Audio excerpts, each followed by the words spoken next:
Et de retour, voilà, bah écoutez, je voulais vous montrer avec les anodes installées.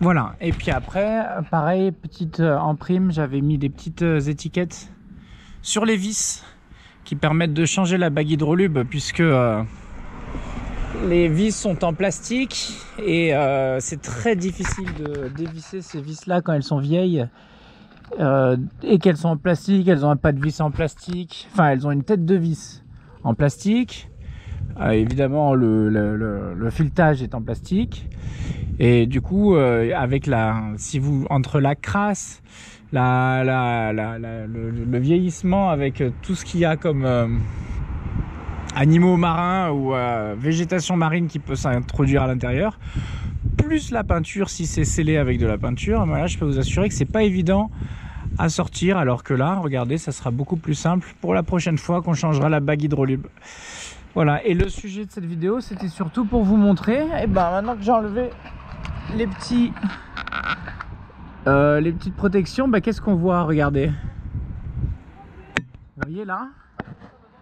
Là. Là.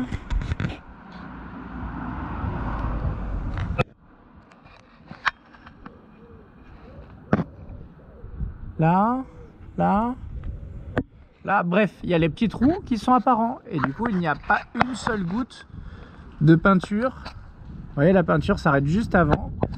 Et l'eau va pouvoir s'infiltrer tranquillement à l'intérieur pour pouvoir lubrifier, puisque c'est le principe d'une bague hydrolube, c'est que l'eau s'infiltre à l'intérieur et c'est l'eau qui lubrifie directement le caoutchouc. Voilà.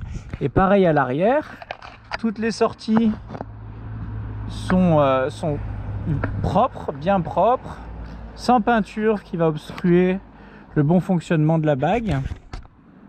Et également là, c'est pas non plus collé, donc ça va pas tout arracher une fois qu'on démarre. Hop, puisqu'il n'y a aucun, en fait, il n'y a pas du tout de peinture sur tout ce qui est en caoutchouc, quoi. Donc c'est vraiment ce qu'on va rechercher.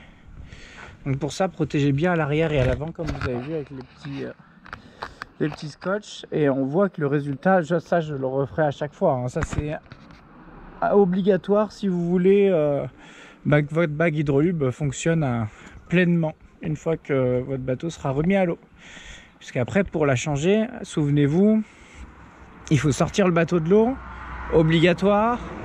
Il faut tomber l'hélice, donc pas l'arbre d'hélice mais au moins l'hélice, ce qui est la moitié du chemin, mais ce qui est déjà assez chiant en soi.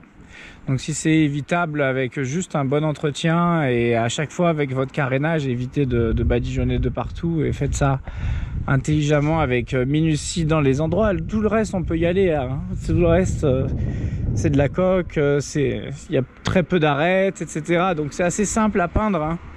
Mais en soi, la première couche, soyez bien prudent. Ici, là, faut pas badigeonner comme un sagouin non plus, c'est par là, là. Oui, il n'y a pas une seule goutte, c'est vraiment joli. Voilà, bah écoutez, hein, je suis tellement content d'en arriver là que je vous le partage. J'espère que ceux à qui ça intéressera, ça vous intéressera. Je vous embrasse et je vous dis à demain pour la remise à l'eau. Bye bye.